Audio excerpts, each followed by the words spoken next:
மக்களே, cough muscle பெயினா இருக்கா? என்ன பண்ணாலும் போகலையா? உங்க கையை வச்சே சரி பண்ணிடலாம் வாங்க. கால் மேல கால் போட்டு உட்காந்துட்டு நல்லா இந்த காஃப் மசில 2 தம்பை வச்சு நல்லா அழுத்தி விடுங்க. 10 செகண்ட்ஸ் இது மாதிரி அழுத்தணும். அழுத்தினதுக்கு அப்புறம் move the foot up and down for 10 repetition. பாதத்தை நல்லா மேல் நோக்கி இழுங்க. இது மாதிரி ஒரு 10 டைம்ஸ் பண்ணணும். அதே விஷயத்த சேர்ல உட்காந்துட்டு நல்லா ஸ்கியூஸ் பண்ணிட்டு ஒரு 10 செகண்ட்ஸ்க்கு அப்புறமா காலை நேரா நீட்டிட்டு pull the foot up and down. Pull towards you பண்ணணும். அடியில் இழுக்கிற மாதிரி இருக்கும். ஒரு 10 டைம்ஸ் பண்ணணுங்க. இது ரெண்டும் பண்ணதுக்கு அப்புறமா ஹீல் ரைஸ் பண்ணி ஒரு 20 to 30 ரெப்படேஷன் பண்ணுங்க. இருக்கிற லாஜிக் என்னன்னா, ஸ்ட்ரெயின்டு ஃபைபர்ஸை நம்ம ட்ரிகர் பாயிண்ட்னு சொல்லுவோம்.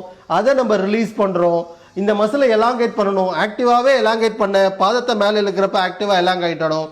இந்த மசிலை ஸ்ட்ரென்தன் பண்றதுக்கு குதிகால தூக்கி விடுறோம். இந்த மசில் என்ரிச் ஆயிடுங்க. கையை கால ஆட்டினா இந்த ஸ்ட்ரெயின் போகுதுன்னா படுறது தப்பு இல்லைங்க. ஆட்டோ கண்ணாடியை திருப்புனா ஆட்டோ ஓடுனா ஓடும். நம்பி பண்ணுங்க. Chess for information doctor Ram physio.